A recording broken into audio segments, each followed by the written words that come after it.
kõik, kes te olete tulnud järjekordsele vestlusõhtule Tühi jututuba.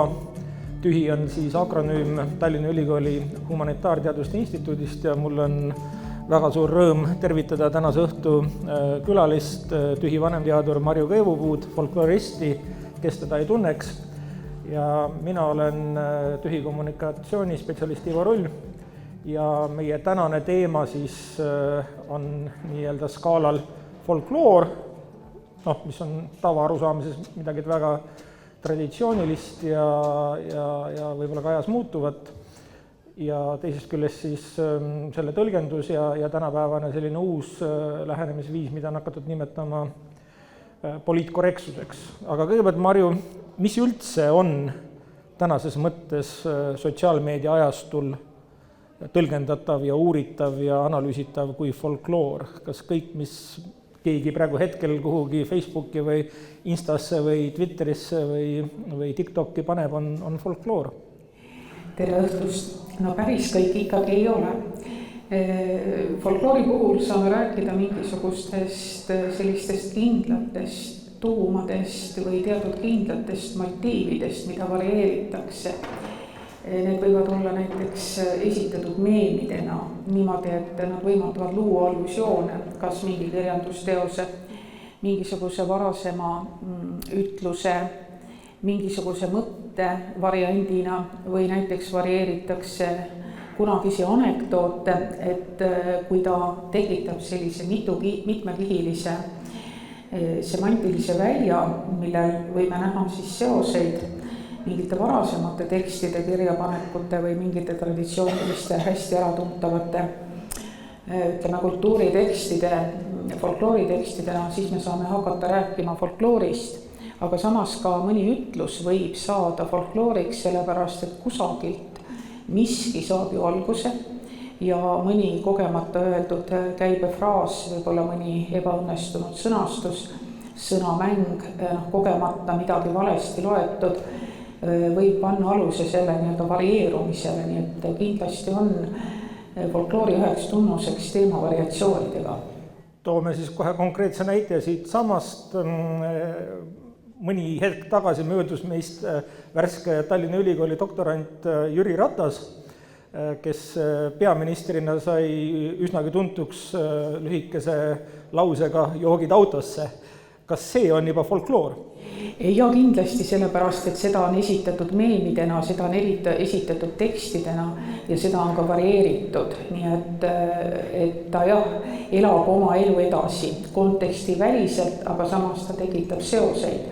Kuigi on väga palju ka niisuguseid ütlusi, mõttetööri, nalju, võib-olla mille niisugust algset tähendust me enam isegi ei tea ega mäleta, kust miski asi alguse sai, nagu me küsime, et kes tegelikult mõtleb välja anekdoote. No selle kohta on teoreetikud öelnud, kes on huumorit analüüsinud, et maailmas on üldse nagu invariandina umbes 50 nalja ja siis neid erinevad rahvad erinevas kontekstis räägivad siis vastavalt ajastule, et kunagi oli ütlemine, et ma ei ole 10-rublane, et kõik mind armastaksid ja siis on ta vahepeal asendunud 100 kroonise ja nüüd võib-olla 50 eurosega, et vahet pole, aga nali on ju sama. No just nimelt, see ongi see, miks ma oma üliõpilastele sageli ka ütlen, et tegelikult folkloori õppides on vaja tunda natuke matemaatikat. Ja koolis me mäletatavasti õppisime kõik taandamist, kus tuli eemaldada liigsed muutujad ja kui me sellistelt ütlustelt ka liigume või võtame nii-öelda liigsed muutujad ehk ajastu omased tunnused, siis me saamegi need samad põhivormid või põhivalemid kätte, mille kohta võib öelda ka, et need on variandid ja niimoodi elavad ju ka anekdoodid või vähemalt elasid. Kui nõukogude aeg, kui me lasime nõukogude ajast lahti ja taas iseseisvusime, siis poliitiliselt silmapaistvate figuuride kohta kohaldati ju ka vanu poliitilisi anekdoote, vahetati nimed ja anekdoot töötas. Et see ongi see folkloori võlu, et ta on nagu uss, kes vahetab kesta ja siis, kui ta on kesta vahetanud, ta jälle elab nii-öelda oma natukene uut ja natukene teistsugust elu. sa alguses mainisid, et folkloor võib olla ka nagu tänasel päeval sotsiaalmeedias meemin, et ma saan siis õieti aru, et kuigi me oleme harjunud, et folkloor on siis kas mingi laul või mingi tekst või mingisugune pärimuslik nali või midagi taolist, et tegelikult see võib olla ka visuaalne, see võib olla heliline, see võib olla, ma ei tea, ruumiline. Näiteks kas graffiti tänasel päeval on folkloor? Graffiti on juba ammusest ajast folkloor, kes tuleb folkloori loengusse saavad teada. Kui me meenutame avalikke tualette juba meie nooruspõlves, siis me peaks minema tegelikult tagasi antiikaegadesse ja paljudesse vanadesse kultuuridesse, kus graffitit pruugiti. Graffiti võib olla väga tülikas, kui ta on väga valel ajal ja vales kohas mingi kultuuriväärtuse seina peal, aga tal on oma väga jõuline sotsiaalne sõnum olnud läbi aja ja samamoodi on tal ka teatud mõttes nagu eneseväljendusvorm. Ma julgeks isegi öelda, et graffitist on välja arenenud väga heal tasemel ka tänavakunst, et lihtsalt sodimine ja need sellised, ütleme, minu lapsepõlve aega ulatuvad sellised primitiivsed seksuaalse alatooniga püha kolmainust kujutavad detailid, et need ehk päriselt need nüüd ei ole, millest nagu kultuuriliselt väga lugu pidada. Kes seda, igal ajastul väga massiivselt juurde tekkivad folkloori kõik jõuab esiteks talletada, et kunagi ma tean, olid sellised nii-öelda välitööd, käidi siis pärimusi ja rahvalaule lindistamas ja üles kirjutamas ja ma ei tea, võib-olla isegi filmimas, aga tänasel päeval, et seda kõike, mida me võib-olla tajume folkloorina, on nii meeletutes kogustes, et kuidas seda üldse nagu talletada? Tõsi ta on, tegelikult käiakse ikka tänasel päeval ka ja tehakse ka välitööd internetis ja kõik see, mis on digihumanitaaria kaasa toonud, võimaldab meil väga paljudki folklooriga tutvuda, et kõik see, kus inimene läheb, ütleme, me elasime ajas, kus võib-olla 600-700 aastat oli see kultuur suhteliselt stabiilne, talletasime seda, kirjutasime üles umbes 100 aastat tagasi ja võib-olla hästi vaake rohkem, hakkasime seda püüdma ka siis vaharullidele, siis püüdsime seda lindistada ja püüdsime seeläbi konstrueerida ka oma identiteeti. Aga jah, tõsi ta on, et tänasel päeval on esiteks need talletamisvahendid on mitmekesistunud ja tõsi on ka see, et kõike seda uut pärimust tuleb väga palju peale, et see on võimalik ainult vististi tänu sellele, kui keegi võtab mingisuguse kitsama teema ja hoiab selle põhjalikult silma peal, sest nii nagu meie aeg muutub meie ümber kiiresti, nii muutub ka pärimus kiiresti ja näiteks väga paljudest naljadest või ütlustest, mis ehk olid veel isegi 20-30 aastat tagasi arusaadavad, ega need tänastele noortele enam arusaadavad ei ole, need tuleb lahti seletada. Ja üks asi on arusaamine, aga teine on ka nii-öelda tajumine, et ei tekiks solvumist või ei tekiks küsimust, et kuidas küll niimoodi sai öelda. Ja need küsimused on väga aktuaalsed ja olen ka nendest üliõpilastega loengus väga palju rääkinud. Kui orienteeruvalt 90-ndatel, see oli siis möödunud sajandi nii-öelda viimastel kümnenditel, 1990-ndatel, hakkasime Soome folkloristide toel eeskujul ja kaasabil koguma laste folkloori ja ütleme, see pärimus ja folkloori õppega koolis läks nagu seda teed, et ka laste oma pärimus on väärtuslik, sest ega seda väga ei väärtustatud, kuidas lapsed mängivad või näiteks ütleme, seal olid need tüdrukute salakaustikud, mis meil kõik on olemas, mäletame neid salmikuid, et seda nagu ei peetud üldse väga tõsiselt võetavaks folklooriks ja see ei olnud väga oluline. Aga sinna kuulusid ka näiteks etnilised naljad ja mingi aeg tagasi isegi, ma ei mäleta mitu aastat, paluti Sirpi mul ka üks väikene selline artiklilaadne mõtisklus sellel teemal kirjutada, et kas näiteks tänapäeval saaksime välja anda sellise väikese folkloorikogumiku, mille pealkiri on Neeger päevitab. Aga sellel ajal oli see äärmiselt uudne, kõik noored tahtsid selle raamatu omanikuks saada ja olid seal sellised teised toredad ka, Banaanil on nohu ja mõned muud ja need käsitlesid tõepoolest siis etnilisi nalju. mida on ju väga pikalt räägitud ja mille suhtes tänapäeval me oleme võtnud sellise hoiaku ja ka üliõpilased, nii mõnedki on öelnud, et tegelikult need päriselt nagu hästi ei sobi. Ja isegi siin juba mõned aastad tagasi gümnaasiumi ja kooli tasemel oli see teemaks, et etnilisi nalju pigem vältida, et need ei tundu tänapäeval enam naljakad, kuigi me mäletame ju kõik, nõukogude ajal oli selline nõukogude rumaluse koondkuju, oli Tšuktši, ega see õnnetu Tšuktši ei olnud ju tegelikult milleski süüdi, aga tema sümboliseeris kogu nõukogude ajal sellist totrust ja rumalust, ütleme kooliõpilaste sellise natukene naksakaga, natukene nahaalsega, natukene ka rumalat mängiva koolipoisi stereotüüp teadupoolest oli ju Juku, siis laste õuduslugudes oli veel venekeelsetel lastel oli selline õnnetu tegelane nagu Orbik, kelle kaudu siis vahendati ka kõiki neid, ütleme, hirme ja absurdsusi ja rõõme, mida siis 90-ndate koolilaste nii-öelda pärimuses ringles.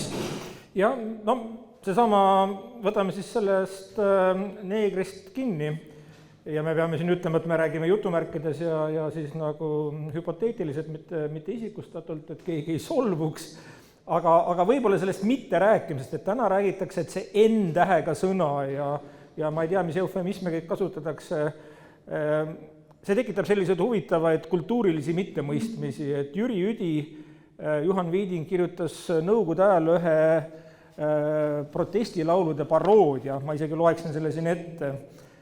Memm kinkis mulle karabiini ja taatse 4 padrunit ja õeke see tõi meremiini ja veli 4 padrunit. Mul karmanis on parabellum ja karmanis ka aatompomm, ma sekkun igaühe ellu, ehk küll ei sekkunud onu Tom. Ja päike kuldab taevateesid, lind laulab sini taeval, on riigimeestel pikad teesid, neist pooled musta mantli all. Et neeger viksima peab kingi ja ajalehti hõikama, siis mingem tapma Martin Kingi ja mingem rukist lõikama. See vahemärkusena on öeldud, et täna hommikul, kui ma sättisin tööle, tuli see lauluna Vikerraadiost. Ja ma mõtlesin, et nad on väga julged, et nad julgevad seda esitada, sellepärast, et omas ajas oli tegemist väga arvestatava ühiskondliku paroodiaga, aga nüüdseks ajaks on olud muutunud ja vaieldamatult võib see tekst tekitada väga palju küsimusi. Just, ja see tekkiski. Et me räägime siis sellest tuntud Ruja laulust, mille heliloojaks on Rein Rannap ja 8 aastat tagasi vist lavastas Ojasu Semper Tartus rock-ooperi Ruja.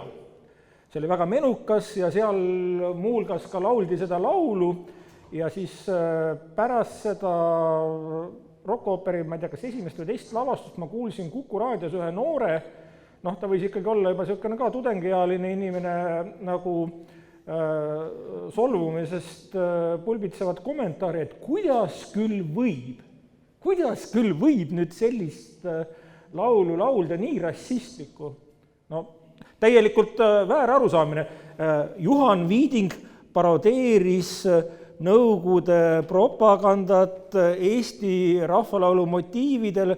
Ruja tegi sellest nii-öelda omakorda sellise paroodilise, iroonilise versiooni, seda mängitakse, ütleme, 2 põlvkonda hiljem ja juba ei saa noored aru, millega oli tegemist. Ei saa aru ja tähendab, me oleme jõudnud sellisesse aega, kus tegelikult side eelmiste põlvedega on mõnes mõttes lõtkunud ja selleks, et ühte või teist nii-öelda perioodi mõista, miks sellised tekstid sündisid, sealhulgas ka näiteks pärimustekstid rohkem kui 100 või 150 aastat tagasi, mille suhtes või mingid käitumismallid, mille suhtes me samamoodi tunneme vajadust tsenseerida. Või ühesõnaga tsensori kätte, et võib-olla need tänasesse aega ei sobi. Et alustame algusest, et alati on kultuuris niimoodi, et järgmised põlved teevad mingisuguseid valikuid. Ja erinevatel aegadel on erinevatesse tekstidesse suhtutud alati väga erinevad, me teame näiteks teatud poliitiliste anekdootide eest võis saada nõukogude ajal poeetiliselt väljendudes pika reisi Siberisse 25+5 aastat või mingisuguse muu poliitilise folkloori levitamise eest. Ja nõukogude aeg on tunnuslik selle poolest, et balansseeriti lubatu ja keelatu piiridel, diriteeriti, prooviti ridade vahelt väga palju asju öelda, aga meil on praegu üles kasvanud põlvkonnad, kes ei ole nõukogude ajal elanud ja me pole sellest rääkinud. Ja ma arvan, et kui selliseid lavastusi teha, siis nagu näiteks meil on klassikaliste ooperite puhul või mingite teiste teoste puhul on väga mahukas kavaleht, kus seletatakse need asjad lahti. Sellepärast, et kui ei ole võimalik inimesel lugeda, mis ajas see tekst sündinud on, mis on selle teksti mõte, siis me ei saa talle ka päriselt seda nagu pahaks panna, et ta sellest aru ei saa, et ta mõistab selle hukka, sest tänases päevas see kõlab sootuks teisiti või ei kõla üldse, kui ta kõlas näiteks siis, kui ta esimest korda trükivalgust nägi, mina olen selles eas, et ma mäletan seda, aga nooremad põlved ei mäleta.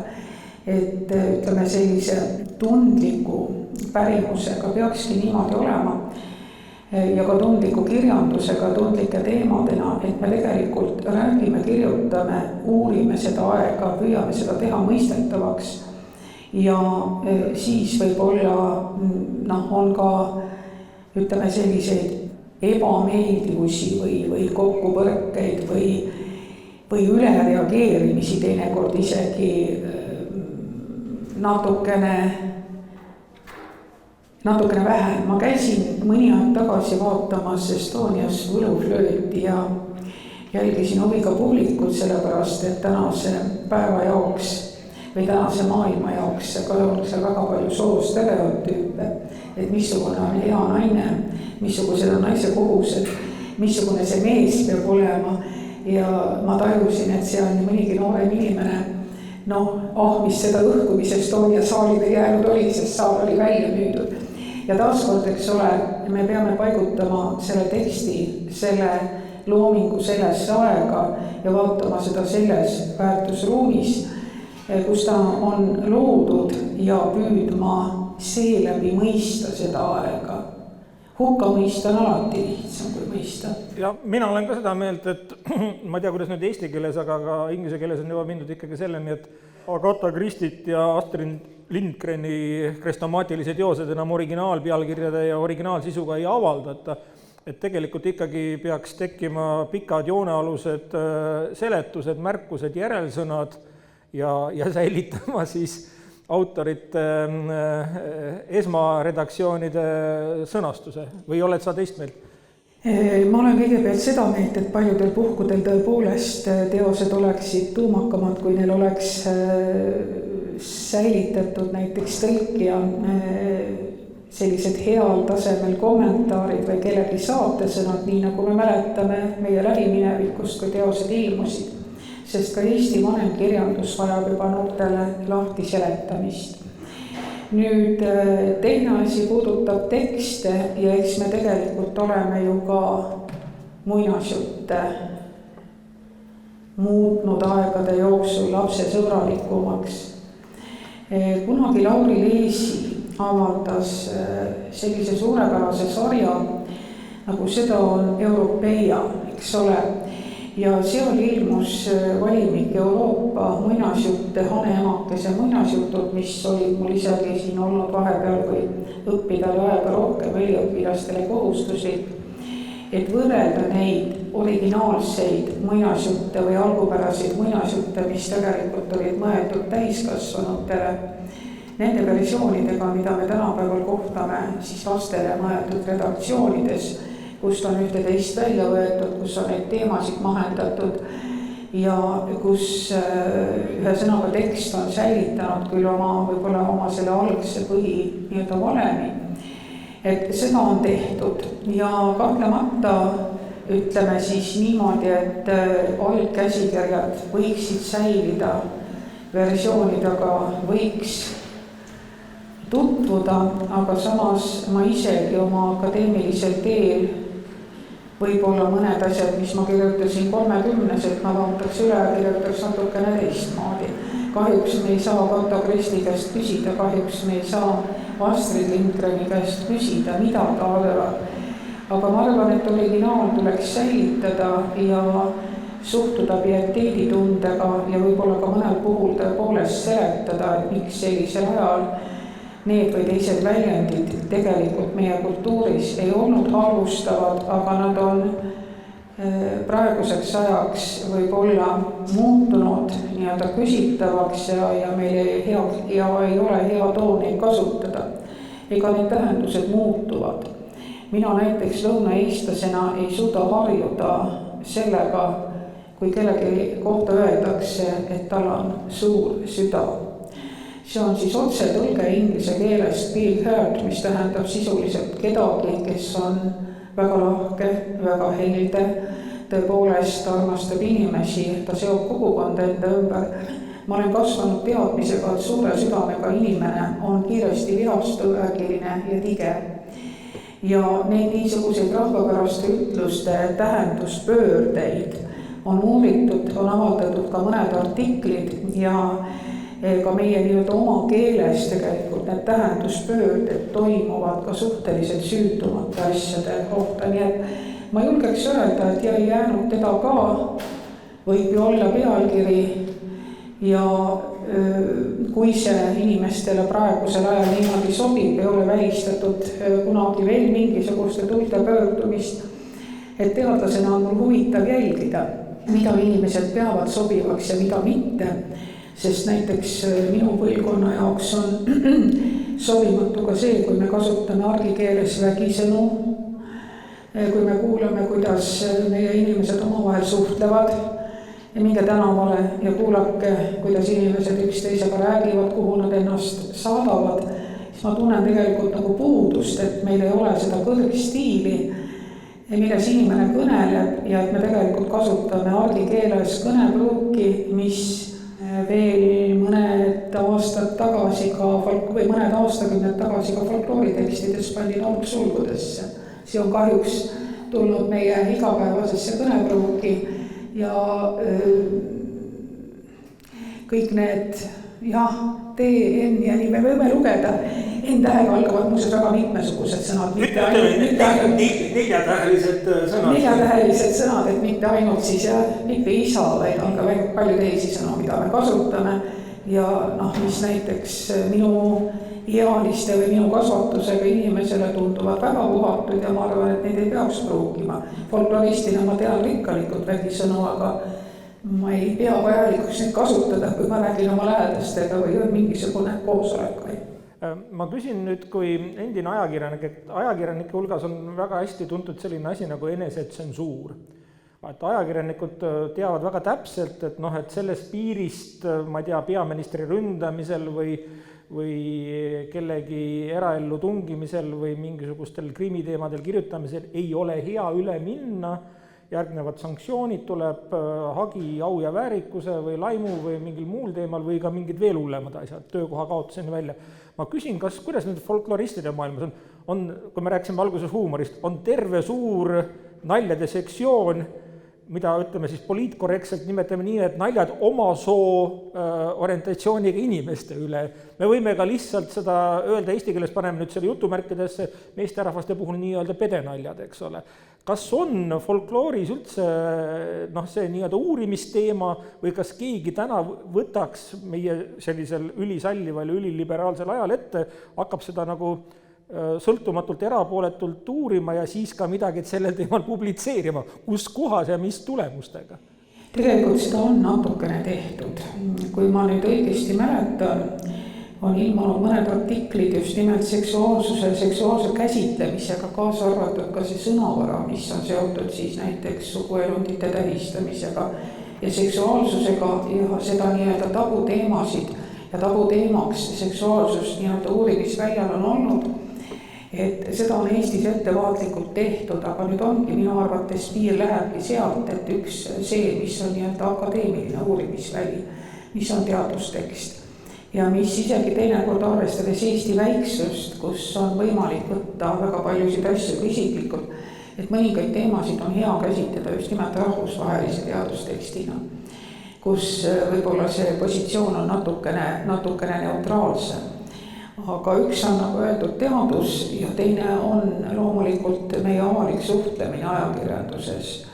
Ja meil on tähelepanumajandus ja ma arvan, et me oleme sisenenud juba tükk aega tagasi nimetatud tähelepanumajanduse ajastusse ja see kehtib ka ajakirjanduse puhul, kus minu arvates see tähelepanumajandus sai hoo sisse siis, kui hakati hindama nii-öelda klikkide järele veebid, eks ole. Aga selleks, et tähelepanu püüda, selleks on vaja kasutada teinekord ka ütleme siis reljeefset sõnavara, kiskuda või proovida midagi konfliktset, sest inimest ikkagi huvitab ju see, ütleme niisugused võib-olla sellised reljeefsed lood, et kes see siis tahab lugeda niimoodi rahulikust, korralikust ja positiivsest pereemast. Ikka tahetakse lugeda seda, kes kellele mida ütles, et tegelikult nii-öelda, et me vajame nagu või me oleme harjunud tarvitama siis konflikte ka ajakirjanduses ja sellist rahulikku, neutraalset joont hoida, ma ei oskagi öelda, ma ei ole ajakirjanik, aga mulle tundub, et see on nagu paiguti isegi pisut keeruline.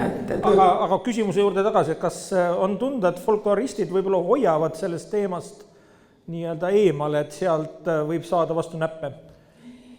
No ma teiste eest ei oska rääkida, igaüks sellel teemal peab vastama iseenda eest, aga kui ma omal ajal alustasin näiteks surmateema uurimist, siis ma tajusin, et isegi sellele vaadati natukene viltu, et mis inimene see on, kes tegeleb surmateema uurimisega. Ja siit edasi saab igaüks ise mõelda juba.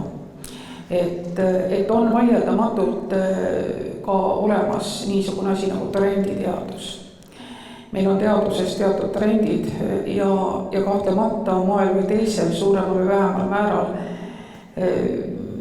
kes läheb sellega kaasa, kes ei lähe kui palju kaasa, aga kindlasti on eri kümnenditel eri teemad.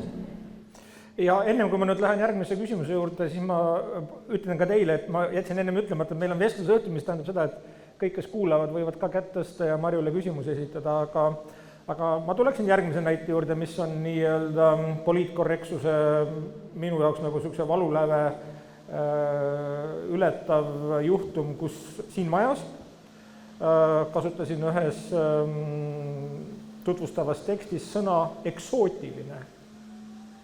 Täitsa minu jaoks igapäevane eksootiline vili, eksootiline jook, eksootiline maa, eksootiline turismireis, ei oskagi nagu näha mingisugust ohtu. Aga sain märkuse ühelt noorem teadlaselt, kes kirjutas, et sõna eksootiline on Mongoolias selline sõna, mida seal püütakse vältida, kuna nemad tajuvad seda diskrimineerimisena, kuna neid on käsitletud selliste mingisuguste eksootiliste isenditena ja kuskilgi mingisuguses sealmail levivas sõnastikus on see pandud nii-öelda tärniga sõnaks, et kas ma ei oleks mitte nii korrektne ja ei võtaks ka selle maha tekstist, mis on eesti keeles ja eesti publikule. No ahmisin õhku ja kuna oli kiire, ei tahtnud hakata inimesega diskuteerima, siis lihtsalt jätsin sõna alles, veendusin, et on meie sõnaraamatus, guugeldasin, veendusin, et on väga paljudes tekstides, mitte keegi pole siiamaani varem mulle teadaolevalt sõnas eksootiline näinud mingisugust diskrimineerimist, halvustavat või midagi veel hullemat, aga siiski on olemas mõtteviis, mis ütleb, et me peaksime hakkama oma keeles täiesti selliseid kasutatavaid sõnu nii-öelda välja rookima, sest keegi kuskilgi kaugel, antud juhul siis Mongoolias, mille piiri ääres ma olen küll Nõukogude armees teeninud, aga sinna ei sattunud, tunneb, et see on tema suhtes halvustav. No ma julgen öelda, et ülereageerimist esineb alati. Päris selle vastu me ei saa ja võib-olla me ei peaks seda üle dramatiseerima. Minu, ütleme siis, ajaloolises mälus on näiteks selline seik, kus ühele laeval oli vaja panna nimi ja keegi protestis, et ei saa panna Maaret, kuna me mäletamiskeeles see tähendab mära.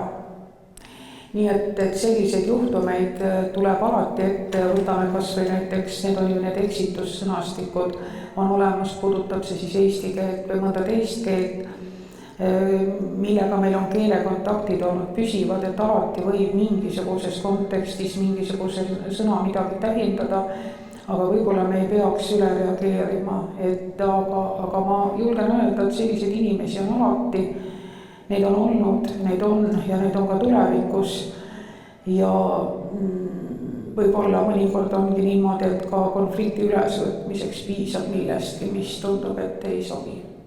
Seda vist nimetatakse solvumiskultuuriks, et esimesel võimalusel soolised stereotüübid, seksuaalsed orientatsioonid, poliitilised usuga seotud küsimused, rääkimata rassiga seotud probleemidest, mis on nii ehk nii täitsa out, eks ole, võtavad inimesed kohe kiirelt kinni võimalusest solvuda.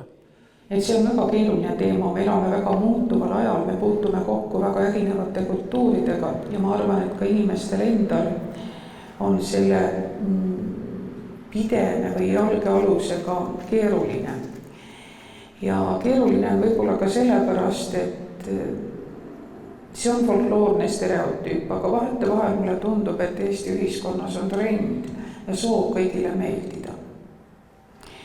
Et me ei sõida oma sõitu, me ei aja oma asju, et ühed küll me võime käituda seal samas ülimalt ebaviisakalt, äärmiselt matslikult ja äärmiselt labaselt. Ja selle vastuseisja või selle nii-öelda siis vastaspoolel on selline teistpidi selline meeletu poliitkorrektsus ja soov näidata ennast õigsamana.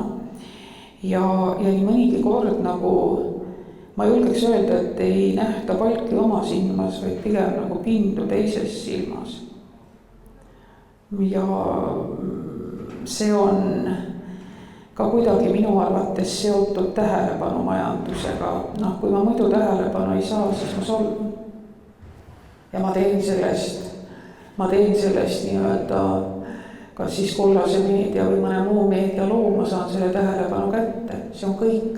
Ja minu professionaalne oskus on solvuda. Jah, aga ütleme teises kontekstis, olles volikogu liige, ma olen kogenud, et minu ajal oli ja siiamaani Hando Runnel väga lugupeetud poeet ja tema ühes rahvalauluks saanud loos on Piimased piigad ja ma kasutasin ka sõna noorte naisterahvaste kohta, et need piigad ehk on teinud seda ja teist ja sellest võttis kohe üks küpses keskeas oponeeriv naisvolinik nagu kinni ja ütles, et kuidas mina halvustan noori naisi, nimetades neid piigadeks. No ei osanud ka sel hetkel ei punastada, aga olin ikka sügavas hämmingus, millest kõigest võib teha probleemi. Ja kui ei ole samu tekste loetud, meil on üles kasvanud põlvkonnad, kes loevad erinevaid raamatuid ja kes võib-olla ei ole Rando Nunneli seda luuletust lugenud.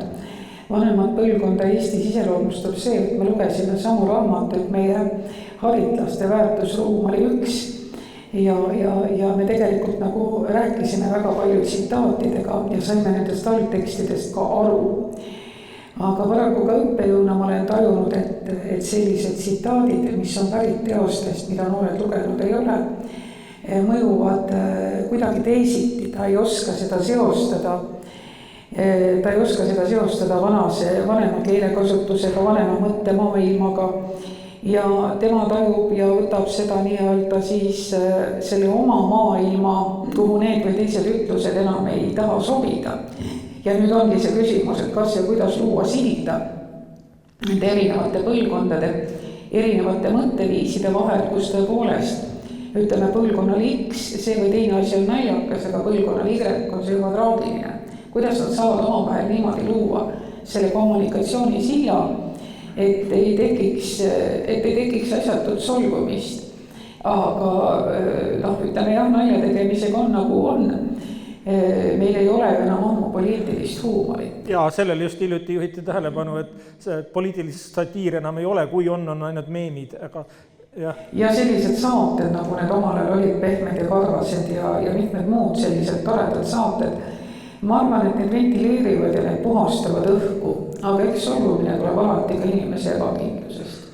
No jah, see on muutunud ka teatud juriidiliseks ärisuunaks, et kõikvõimalikke selliseid kahemõttelisi nalju on ju võimalik kellegil tõlgendada tema au ja väärikuse riivamise või tema hea nime halvustamisena ja selle eest on juba välja mõistetud küll väga selgetel põhjustel ja muudel alustel mingisugused trahvid ja kuna Riigikohtu lahendid on kehtivad ja all olemas, siis on väga lihtne hakata inimesi survestama, humoriste või selliseid ärapanija stiilis naljamehi, juhul kui nad natukene vasemale või paremale kalduvad. No siin on jälle seesama, et kellel on musta huumori soolikas, sellel on. Kellel on absurdi huumori soolikas, sellel on. Seda vist päris niimoodi geeni muundatud või ei saa nagu tekitada, eks ole.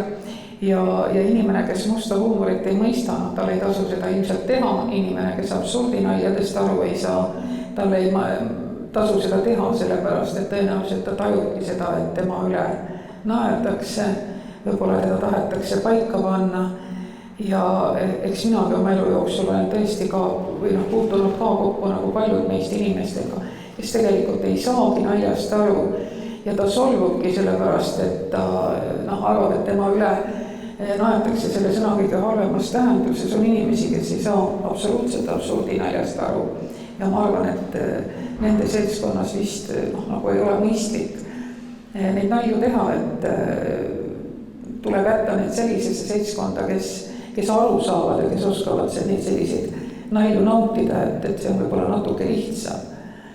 Aga võib-olla jah, see solvumisega on tõesti niimoodi, et see on nagu keeruline, et vahel mulle tundub tõepoolest, et tänapäeval vist inimesed solvuvad nagu pisut kergemini, kui see varasematel aegadel oli.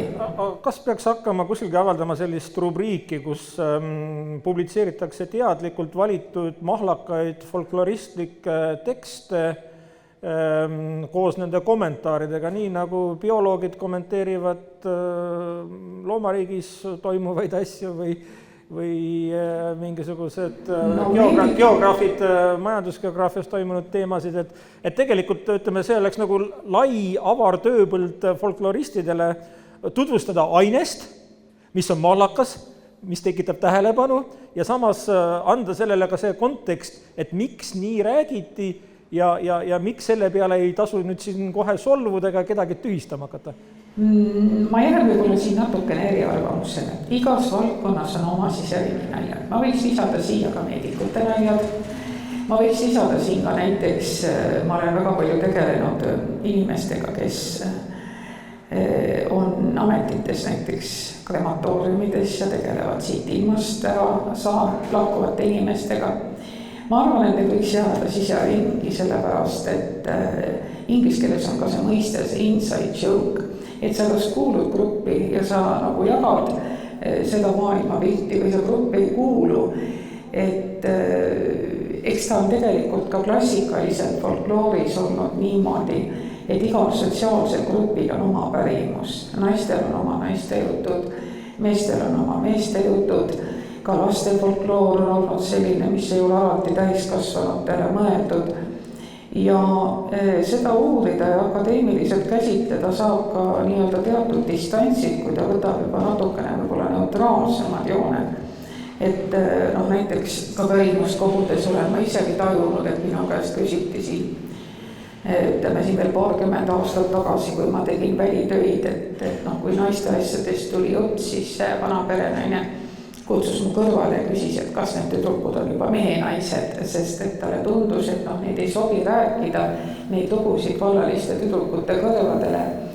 Ja siis teine lugu oli mul kunagi, käisime ontsakate poistega ühe väga toreda mehe juures, kes oli tegelikult olnud vangis mõlemal poolel, nii saksa kui vene poolel ja ta teadis suhteliselt mahlakat meeste repertuaari.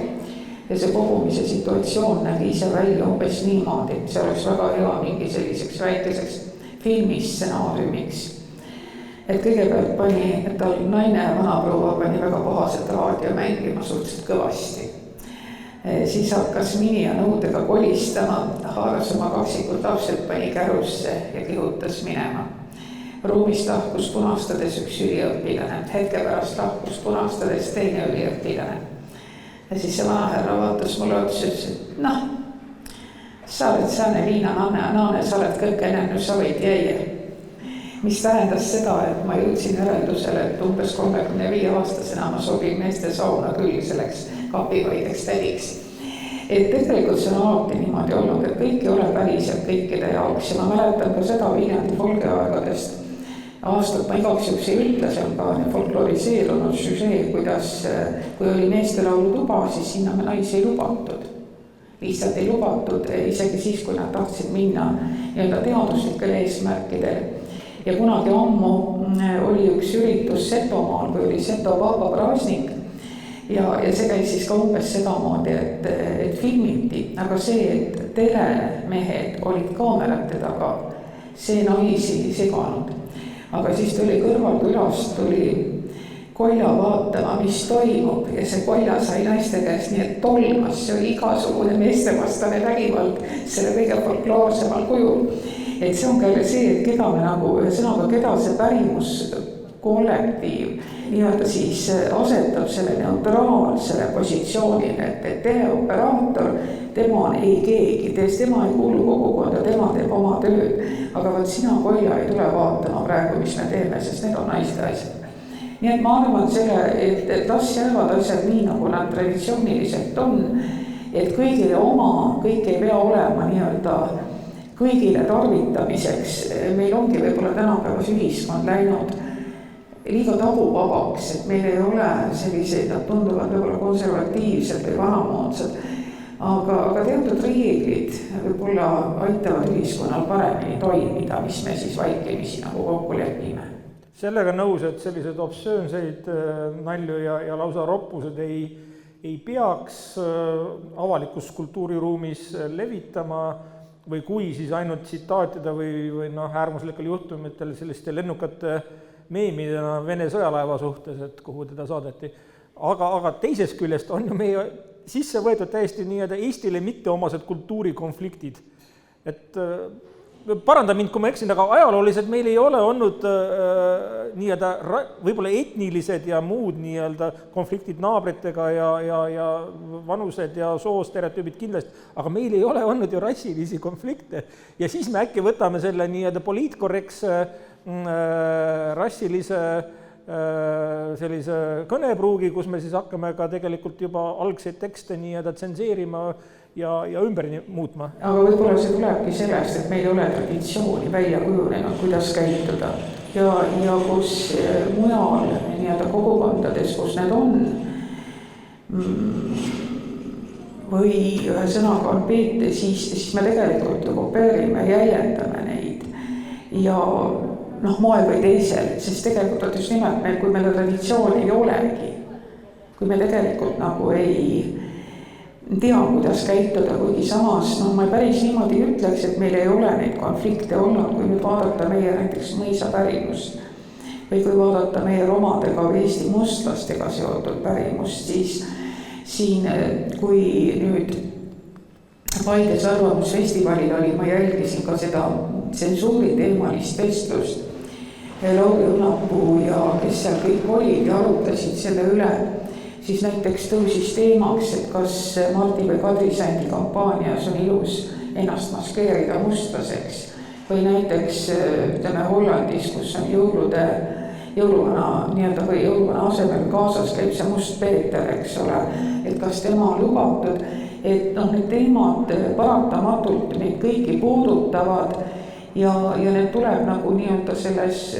kogukonnast läbi kuidagi lasta ja jõuda siis järeldusele, mis meile nagu sobivam on. Aga Eestis ei ole ajalooliselt olnud rassilist allasurumist, kuna etnilist võib-olla küll, aga mitte rassilist. Jah, sellega tuleb nõustuda, aga samas ka inimesed, kes tulevad teistest kultuuridest siia, võib-olla on ka haavatavamad, ka nemad ei tunne seda siinset kultuurilist käitumist ja ega neile võib-olla ju ka ei tehta selliseid ettevalmistavaid kursusi, eks ma siingi olen näinud, et kes on tulnud mõned kultuurist, et nad on ka natuke kaitseasendis, nad on haavatavad. Ja me saame neid asju nagu võtta nii-öelda neutraalselt, eks ole, me ei pea, katsume rahulikult ja sõbralikult ja võib-olla me ei peaks alati, ütleme selliste loosungitega kaasa minema. see teeb mind valusaks nagu meid kõiki, aga me saame jääda inimlikuks ja siis ei tohiks neid konflikte olla. Aga siin on jah, jälle seesama selline konflikt ja tähelepanu teema, et vaat nüüd on see teema, eks ole, kuidas nimetada, me saame selle ümber hästi palju ka juttu keerata, et me saame selle teemat nagu üleval hoida hästi pikalt. No jah, see on niisugune nagu omaette nagu progressiivsuse märk, et kui Ameerikas läheb käima kampaania Black Lives Matters, of course, pole probleemi, oleme poolt, aga mis see Eestis tähendab? Kas siin on keegi kunagi tekitanud üldse küsimust, et nad ei ole nagu lugupeetavad ja teretulnud? Ei ole ju. No võib-olla on see, et me jagame seda mõtet, et hoolimata inimese nahavärvist ja seksuaalsest sättumusest, et me tegelikult püüame nendega arvestada. No, seda kindlasti. Jah, aga see nüüd folkloori tagasi nagu nii-öelda teisaldades siis ikkagi tähendab seda, et kui ajalooliselt on olnud siin nagu ikka naabrite suhtes ja teist värvi ja teist sugu inimeste suhtes erinevaid selliseid hoiakuid, siis selle tänapäeval nii-öelda käsitlemisel tuleb olla siis nagu ettevaatlik või saab seda nii-öelda selgitada ja anda seda tausta, et mis siis Eestis 17., 18., 19. sajandil tegelikult toimus ja mis see tookord tähendas? No me saame alati käituda kultuurselt. Muidugi see, mida kultuurne käitumine tähendab, seda tuleb ka rääkida, kes ühele tundub kultuurne või mitte. Et kõigepealt püüame austada inimväärikust ja kõikidega kenasti hakkama saada. Ja selge on see, et nii nagu me 17., 18. sajandist pärit näiteks hügieeni või elamise viiseid on tänasesse päeva automaatselt üks ühele üle, siis tõenäoliselt ka inimsuhted ja sõnavara on midagi niisugust, mis võiks ju koos meiega areneda, kuigi nagu ma päris alguses ütlesin, vahel mulle tundub, et me oleme selles osas avalikus ruumis teinud küll, ütleme, et pigem nagu 2 sammu tagasi ja käitume, väljendume suhteliselt kultuuritult, et võiks isegi nimetada tänavakeelselt avalikus ruumis. Aga ja tõesti üks asi on see, et kuidas inimesed elavad ja toimetavad ja teine asi on see, mida me uurime, mida need uurimistulemused näitavad, kuidas need uurimistulemusi on võimalik tõlgendada ja mida toonaste olude ja ka sõnavara kasutuse kohta arvata, sest väga paljud sõnad, mis tänapäeval tunduvad meile obstsöönsed, kasvatamatud, inetud, mida me ei taha kasutada 2-3 sajandit tagasi, seda ju mitte ei olnud. Ja meie keel areneb tänapäeval täpselt samamoodi, et võib-olla need väljendid, mis tundusid olevat veel inimpõlv või mõnikümmend aastat või rohkem tagasi normaalsed, tänapäeval me neid revideerime.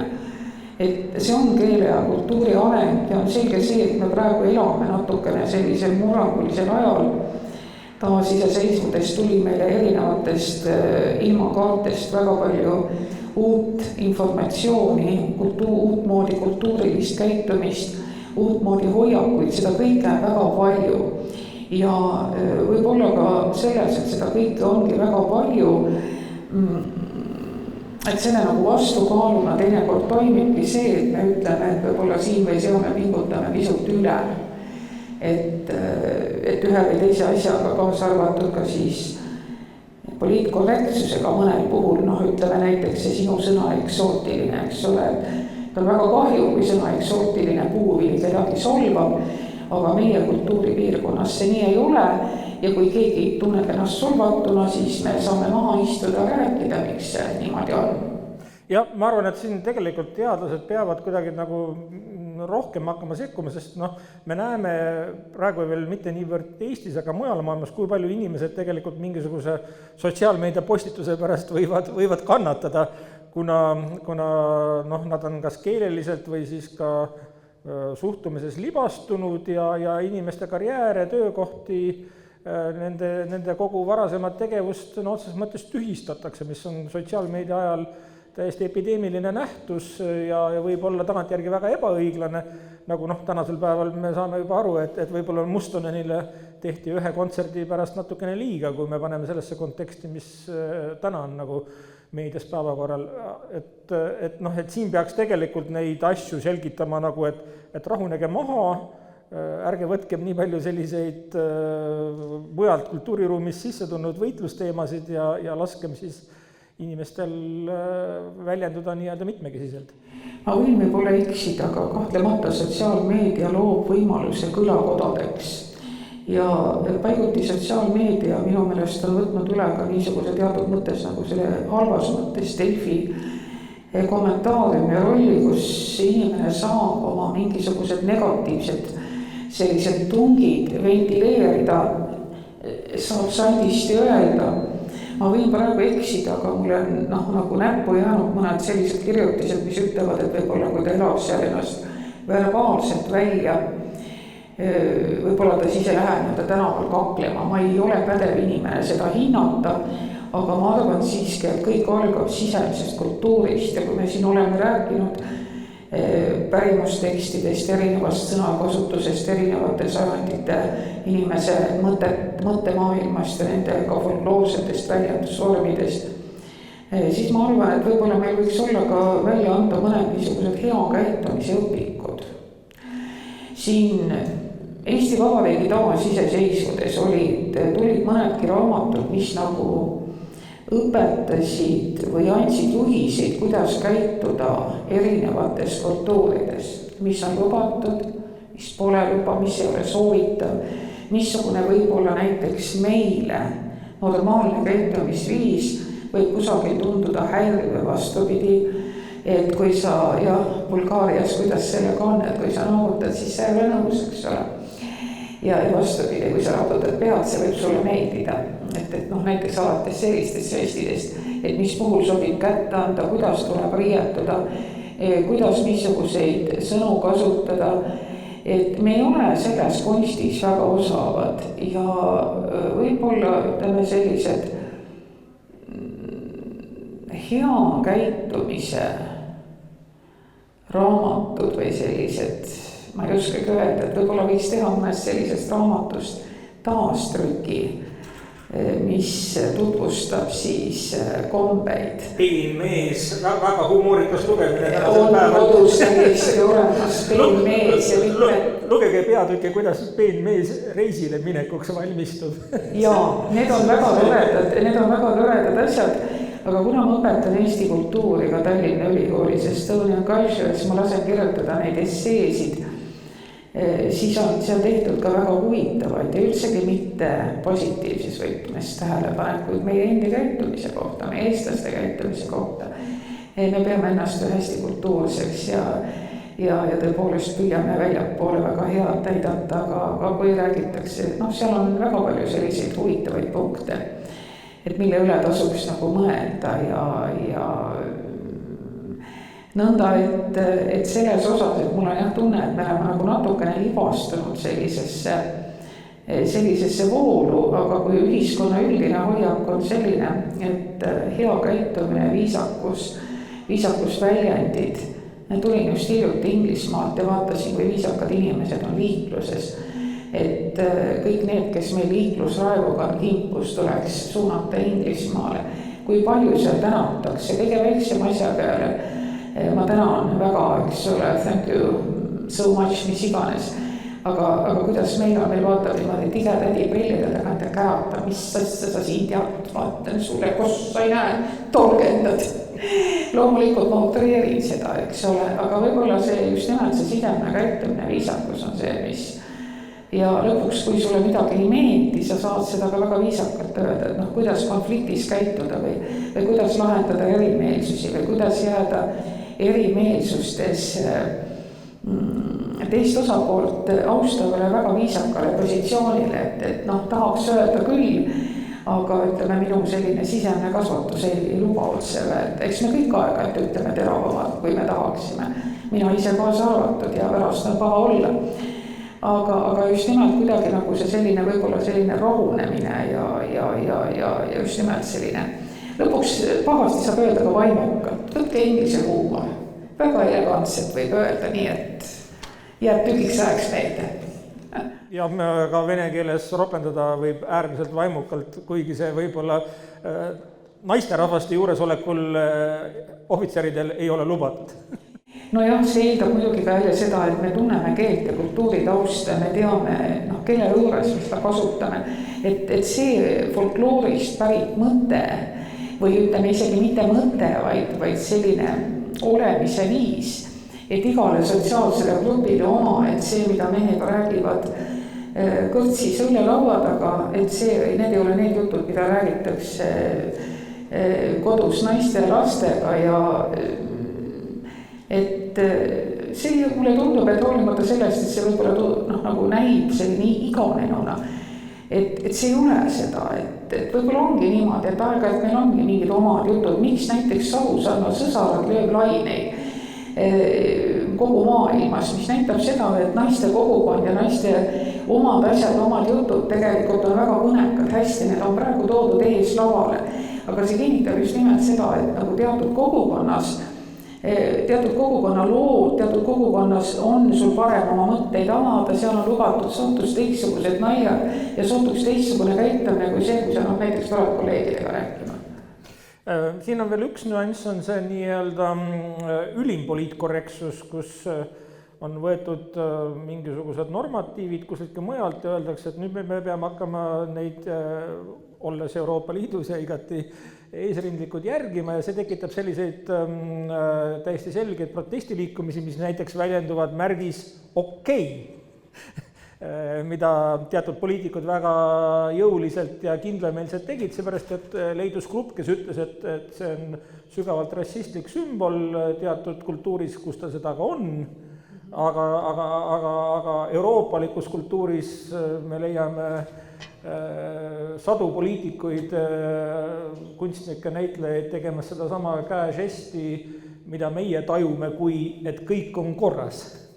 Ja kui keegi surub peale seda nii-öelda poliitkorrektsust, mis kuskilgi on kehtestatud, siis loomulikult tekib siin omakorda selline vastasjõud, kes hakkab selgelt sellele nii-öelda mängimagi ja seda konflikti nii-öelda teadlikult utreerima ja mõistlik oleks võib-olla siis mitte hakata nii-öelda ette heitma neid väidetavalt siis poliitiliselt ebakorrektseid käitumisi või sõnumeid, kui nad võib-olla mingis kontekstis ei pruugi seda olla. Jah, see on väga keeruline teema, sest nagu ma ütlesin, et kellegi jaoks sõna mare laeva nimeks sobib, ka Eestis kannab naisterahvas mare nime, aga keegi leiab, et see kohutav, et kuidas sa teda nüüd siis niiviisi märaks viiad. Et ega ei ole väga selgelt ja lihtsalt lahendus selliste kaasuste puhul ja välja, miks mitte anda välja mingisugune huvitav piltsõnastik, mida žestid või märgid kusagil tähendavad. Et kui sa näiteks Eestis teed niimoodi, siis võib-olla see ei häiri, aga kui sa lähed nendesse riikidesse või nende rahvaste juurde, siis ära niimoodi käitu, sest nemad võivad sinust aru saada. Et selliseid asju juhtub teinekord ka teadmatusest ja me ei suuda olla globaliseeruvas, üleilmastuvas maailmas võib-olla alati kõigega päris täpselt kursis ja inimene võib ka kogemata millegi vastu eksida, mida ta peab nagu oma kultuuris ühetähenduslikuks, aga mis seda teises kultuuris ei ole. Et kuidas nagu mõista kultuuri ja miks mitte näiteks semiootikutel kellelgi, kes teemat valdavad, anda välja tõepoolest vastav kogumik, ma saan teada, mida need märgid tähendavad näiteks. See on üks lahendus. Ja siis inimene vastavalt oma sisemisele kultuurile saab juba otsustada, mida ta kasutab ja mida ta ei kasuta. Hea lastetoaga inimesi on alati igas ühiskonnas, täpselt samavõrd on igas ühiskonnas ka väga halva lastetoaga inimesi. Ja siis on need sellised keskmised inimesed, kes vahel eksivad. Et ega me selle vastu ei saa ju võidelda, et mõnedel inimestel on halb lastetuba ja ega nad ei väsi ka seda demonstreerimast, et neil halb lastetuba on. No natukene on seda nii-öelda mitmeplaanilisust ka, et kui ma lähen näiteks spordiklubisse, kus on ka teismelised seal järgmises kapivahes, siis kuulates nii-öelda empiirilise antropoloogia vormis, kuidas nad omavahel räägivad, siis et mitte, et ma kõigest nagu aru saaksin, aga sellest vähesest, millest ma aru saan, see tekitab ikka tugevaid tunded, et kas selle suuga nad ka söövad. Et samal ajal on ju meedia, sotsiaalmeedia, subkultuurid, popkultuur on täis kõikvõimalikke selliseid vihjeid otseütlemisi või ka siis piipidega nagu markeeritud kõigile arusaadavaid sõnumeid ja siis mingisugune piir on kuhugi vahele tõmmatud ja öeldud, et siit maalt nüüd palun väga, räägime ainult väga akadeemiliselt, väga lugupeetult ja poliitkorrektselt. Ega selle vastu, et viisakalt rääkida midagi ei ole, aga kui lapsed ropetavad ja kasutavad koledat keelt, siis ma arvan, et täiskasvanud peaks ise peeglisse vaatama. Et me praegu sageli nuriseme selle üle, et lapsed kasutavad liiga palju nutiseadmeid. Minge palun teatrisse, kontserdile, kes vaatavad nutiseadmeid. Need on täiskasvanud. Need on sageli küpses eas inimesed, kes ei oska telefoni välja lülitada, kes kontserdi ajal sirvivad oma sõnumeid, kes jutustavad ja näitavad üksteisele pilti. Lapsed käivad meie tegude, mitte meie sõnade järele ja kui isal lendavad need sabade sarvidega sarvilised ja kõik muu säherdune meeste repertuaar, siis see väike poiss tahab ka mees olla. Ja on selge ka see, et teatud vanuses selline, varateismelisus, eks see vist on natukene ka meheks olemise proov, kui julgetakse midagi välja öelda ja väga paljud meist on selle läbi teinud, kus me hakkame kompama oma piire. Kui need piirid kenasti paika panna, siis jah, selle asja nimi on kasvatus. Ja ma söandan öelda, et me ei peaks häbenema oma järeltulijaid kasvatada, sest ega see ei tee ka meile au tegelikult rahvana ja kultuurina, nagu öeldud, kui me oma keele kasutuses kasutame sellist madalama klassi keelt. Ma ei mäleta, kes meie vanema põlve haritlastest oli, kellele omistatakse ütlust, mis väitajate seda ütles, aga ta on öelnud, et keel on avalikuks saanud mõistus. Ma mõtlen selle peale aega, kui ma kuulan meie poliitikute sõnavõtte ja ma lükkab Eesti pärast hirm. No mõnikord on ka meie väga lugupeetud ja väga tunnustatud poliitikud öelnud üsnagi reljeefselt, näiteks Lennart Meri ütles ju otse välja väga rahvalikult, et olukord on sitt, aga see on meie tuleviku väetis. Ja seda kasutatakse. Ja vaata, see on see, et tema ütles seda harva ja vaimukalt ja õigel ajal õiges kohas. Aga mingite asjadega on vist niimoodi, et korduskasutamisel igal võimalikul juhul selle ütlemine kaotab oma väe. Ma tulen tagasi meie rahvakultuuri ja usundiloo maagilise mõtlemise juurde, mis ütleb, et sõnal on vägi. Meil on olemas vägisõnad eesti keeles, mis tähendavad tõepoolest siis kõik võimalikke selliseid. Ei tahaks just ütleme siis paiguti kaobssöönsusi. Aga see sõna vägi kaob ja ka sõna mõte kaob, kui me sõna liiga palju pruugime. Võt nagu iga tööriistaga, eks ole, kirjutab palju pliiatsiga, pliiats vajab tervitamist. Käe või veskikivid kuluvad ära, kui jahu jahvatada. Ja nii on sõnade ja mõtetega ka, kui me kasutame neid kogu aeg. Ja kasutame teinekord ka vales kontekstis, siis nad kaotavad oma jõu ja nad kaotavad oma mõtte. Ja sellepärast olen mina see paha inimene, kes ütleb küll, et jah, sõna on vaba. Mina ütlen, et mõte on vaba. Ja see, mis sõnadega inimene oma mõtet väljendab, näitab tema intelligentsust ja kultuursust. Et me saame oma mõtteid väljendada ka kultuursete sõnadega. Me ei pea selleks kasutama Eesti madal keelt.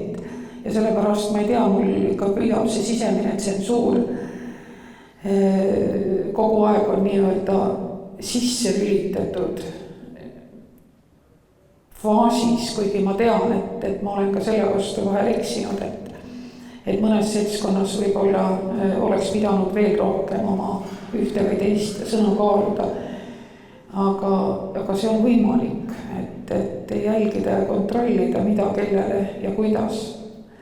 Et ma usun, et see teeb natukene maailma paremaks ja õhu natukene puhtamaks nendest karvastest, kes siin kogu aeg ringi lendavad meie peakohad. Aga tihti tuleb ka sellest, et ütleme, et kultuur on muutunud ja kui meie sinuga pidime õppima vene keelt ja kasutama päris palju vene keelt, siis tänapäeva noored on teda pidanud õppima vähe ja võib-olla veel vähem praktiseerima ja seetõttu täiesti pingevabalt kasutavad nad lendsõnana üsnagi roppu sõna pohhui, mis iga inimese kõrva, kes natukenegi vene keelt teab ja tunneb ja seda semantikat tajub, ikka väga tugevasti riivab, aga nende jaoks on see lihtsalt niisugune davai ja käibe fraas. Davai, okei, tšau ja nii edasi. Ja see on samamoodi nagu paljude asjadega, et keegi pole nagu päriselt võtnud nööbist kinni ja küsinud, kas sa ka tead, mis see sõna tähendab.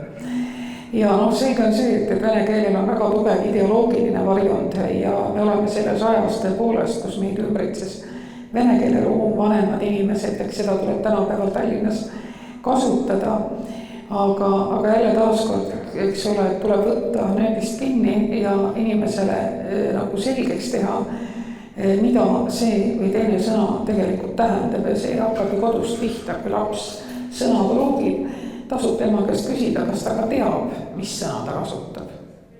Ja kui vanemad ei tea, siis ta võiks guugeldada. Teisest küljest tuleb mulle meelde kirjanik Karmin Kõõmägi Facebooki postitas juba aastaid tagasi, kus ta kirjeldas ühte olukorda, ta oli nii-öelda lastevanemate peol mingisugusel lasteaia üritusel, kus siis sellised eelkooliealised tütarlapsed tantsisid ja laulsid kõvaäälselt kaasa mingit Afroameerika räpist tulenevat refrääni, milles fucky oli nagu iga teine kolmas sõna, eks ole, ja siis Kõõmägi nagu ironiseeris, et huvitav, kas nende emad saavad aru, millest nende tütred laulavad?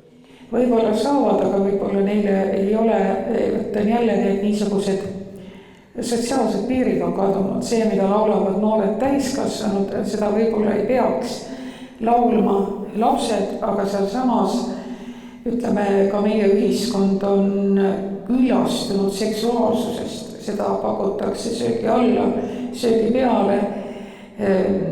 Ma olen rääkinud mõne kooliõpetaja ja koolipsühholoogiga ja ma tunnistan, et ka mina potsatasin oma roosast elevandi luutornist päris reaalsesse maailma, saades teada, kui seksualiseeritud on väikeste algklassilaste maailm. Ja ma tunnistan, et ma olin omal kombel jahmanud. Ja taaskord, ega lapsed võtavad ju väga palju seda nii-öelda oma praktikasse üle, mida nad näevad täiskasvanutelt. Ja kui see meie ühiskond on kord üle seksualiseeritud, kui ühes või teises, ütleme ajakirjas või kusagil räägitakse väga palju ilust välimusest, siis peegeldub see selles, et meil on terviseärevus, meil on kehaärevus, me ei ole oma kehas rahul. Ja samamoodi kõik see, mida lapsed näevad, nad jäljendavad seda. See on meediakultuur ja siin on väga palju teha ju lastevanematel, koolipsühholoogidel, mida napib, aga võib-olla ka juba lasteaiapsühholoogidel, keda samuti napib, et me tegeleme küll nii-öelda tagajärgedega ja võib-olla mis on seotud seksuaalse ärakasutamisega ja kõikide nende muude väga koledate asjadega. Aga võib-olla peaks vaatama sügavalt ka tõepoolest sellesse maailma, millega kuuldavasti või mis on laste nii-öelda ka juba suhteliselt noorte laste, ütleme siis, eraelu sisu, kui tohib niisugust sõna kasutada väiksemate laste puhul. Et need on teemad, aga just nimelt, kes ja kuidas seda märkab. Võtaks veel viimase teemana popkultuuri mõjud, et ka eesti keeles viljeletav räppmuusika, nii palju kui mina teda juhtun kuulma, ma väga suur fänn ei ole, on ikkagi teadlikult väga provokatiivne, öeldes pehmelt. Et seal ilmselgelt pannakse riimuma kõik vähegi ropud sõnad, mida omavahel riimuma annab panna. No üks popkultuuri üks funktsioone ju peaks või ongi olnud kogu aeg ühiskonna raputamine, ühiskonna talade raputamine ja teatud mõttes ka piiride kompamine ja millelegi osutamine. Küllap see käib lainetena ja kui on see nii-öelda siis roppsõnade leksika põhi käes, küllap see ratas hakkab veel üles liikuma. et eks need niisugused nähtused on ikka niimoodi ja mida suurem ratas on, seda aeglasemalt ta liigub. Et mingil hetkel ju mingisugune kultuurinähtus ta lihtsalt ammendab ennast, no kaua võib. Ta ei paku enam seda niisugust, ütleme teatavalt sellist, ma ei oska öelda, mingit vaimset erutust, eks ole, oi näed, küll põrutas nüüd, mis teksti tuli siit, eks ole. Ta läheb mööda ja otsitakse mingeid uusi väljundeid. Ja ta väsitab ära ja ilmselt seda sama Viljandi folgi meeste laulude töötuba enam teist korda ei ole huvitav teha. Mulle teadaolevalt teevad nad jätkuvalt seda, kas mul on õigus, mul on siin kolleege kaadrist väljas, et minu arvates meestelaulude tuba jätkub väga rõõmsalt ja Lauri Unnapa veab seda väga vapralt ja sellega peaks kõik korras olema. Tahab keegi laulda neid meeste laule seda? Ei ole mehi. Kui oleks mehed, siis laulaks. Meie oleme siin sellised inimesed, kes nagu naiste laule teavad. Mina folgist ei tea palju, ma olen küll Eues käinud ja seetõttu ma tean Eue versioonist neid lugusid mõningaid, aga ma ei hakkaks neid siin laulma, kuna ma olen äärmiselt ebamusikaalne. No eks need rahvalikud laulud on ka, jah, on olemas mõned sellised kodulehed, kus on ühte teist üleval, aga ja meil on olemas Lüütür, kes esitab küll ka rahvalaule, aga on meeste kollektiiv, aga las mõned asjad jäävad ikkagi jätkuvalt kinniste uste taha. Kõik ei pea saama avalikuks, kõik ei pea saama kõigest osa. Muidu juhtubki see sama vastuolu, eks ole, et väikesed lapsed laulavad kuskil laule, mis ei ole nende eakohased, teps mitte. Aga nad on põhimõtteliselt käibes, nad on kuskilt internetist allalaaditavad, kuulatavad, võib-olla on olemas YouTube'is mingisugused laivid. Ma ei tea, ma ei ole selle osaga nii-öelda folkloorist väga kursis. No ühte teist ikka leiab, sealt leiab igasuguseid asju, kes otsib, kellel mille vastu mingisugune huvi on, aga kes otsib see leiab jah tänapäeval, aga nii-öelda pärimuslikud laulud, eks see meestelaulu seltskond teab, mida ta hoiab enda teada, mida ta avalikustab ja kui ja missuguses mahus ja kes sinna juurde pääseb. Alati on võimalik seada ka juurdepääsu piirangud. Nii, minu küsimused on otsas, kui on veel kuulejatel tahtmine midagi Marjult küsida, siis on see aeg. Ma võib-olla tahtsin kommentaariks öelda seda, et ei ole ju ainult see probleem, et noored kuidagi kasutavad keelt, mida meie enam ei mõista, et mõnikord on ka nii, et ka täiskasvanud õpetavad noortele midagi tahtmatult. Näiteks minul oli kogemus, minu viiuliõpetaja tõi mulle noodid, kuna ma täiskasvanuna alustasin viiuli õppimist ja seal on need saartelt pärit need lihtsalt labajala laulukesed, mis on väga kahtlase sisuga. Ja ütles, aga ma õpetan neid lasteaialastele ja esimese klassi lastele ja siis me laulame neid ja ma küsisin, kas te tõesti laulate neid lastega.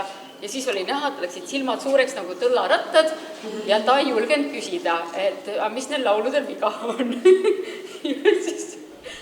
Ja ma kommenteeriks omalt poolt, et tegelikult see pole üldsegi esimene kord. See tähendab sisuliselt seda, et väga palju pärimuslikke tekste ja seda ka enam tänapäeva inimesed ei mõista, et ta võtab seda neutraalselt nagu folkloor. Et kunagi omal ajal sai vastu laulude vastu tuntud huvi, et mis nad nii lühikesed on. Aga tegelikult nad on lühikesed sellepärast, et koolilaulikusse jõudsid nii-öelda tsenseeritud tekstid ehk need, mis lastele sobivad.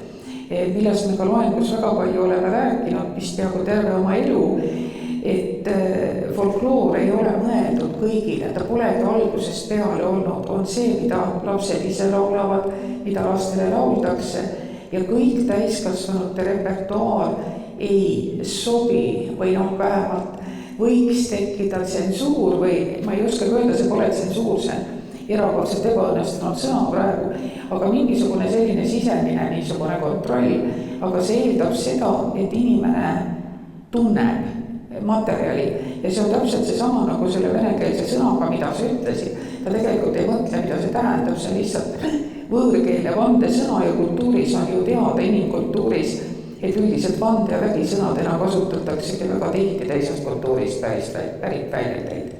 Et need tunduvad kuidagi kas ühelt poolt nagu neutraalsemad, eks ole, see omas keeles ei ropenda, aga samas on nagu kuidagi võib-olla niisugused kõvema jõuga. Et see on kindlasti niimoodi, et mis on nagu, kui see folkloor muutub selliseks neutraalseks nii-öelda materjaliks, mis on nagu osa meie identiteedist, siis nagu meile kõik tundub. Et tegelikult on nagu rahvatantsud näiteks on mitmedki väga seksuaalsed ja kuidas neid tantsida ja see oleks täiesti omaette teema, mida arutada, aga ma tean seda, et ka tantsijatelt on see teema läbi käinud, et millised tantsud, kuidas, mida lastele esitada. Et nende teemadega nagu kitsamates ringides tegeldakse, aga see taaskord nõuab jälle kultuuri süvitsi minekut, kultuuri põhjalikku tundmist, sealhulgas ka nii-öelda meie oma kultuuri või Eesti rahvakultuuri põhjalikku tundmist, milleks omakorda on vaja aega, on vaja raha ja kõike muud, mis kuulub selle juurde, et võtta see aeg ja tõepoolest süveneda nendesse teemadesse. Aga nii nagu me ei keeda ühes potis suppi, praadi ja magustoitu, nii on ka pärimusega, et neid tuleb serveerida ikkagi niimoodi kenasti taldrikul, vaadata, kellele mida, kus, mis hetkel mingisugune materjal sobib teadusteksti, aga ta ei pruugi sobida laste folkloorikavasse. Ja lõpetuseks ma lisan juurde, et on vaja ka selliseid väsimatuid kõnelejaid, selgitajaid, folkloori ja kultuuri populariseerijaid ja uurijaid, nagu Marju Kõivupuu on seda olnud. Suur tänu sulle, Marju, et sa tulid taaskord, rääkisid need teemased lahti, see ei ole lihtne, aga sa oled olnud selles äärmiselt järjekindel ja äärmiselt edukas, nii et suur aitäh sulle ja palju edu! Aitäh kutsumast, ma loodan, et see vestlus ka nendele inimestele, kes on jälginud või jälgivad meid juba kas järelvaadates või otse, et on pakkunud mõtteid ja ma ikkagi jään selle juurde, et oma argipäevasesse maailma loome ilu mitte ainult läbi muusika, läbi kunsti, läbi kaunite käsitööde, vaid loome seda ilu ka sõnadega, mida me kasutame. Aitäh teile kõigile! Aitäh!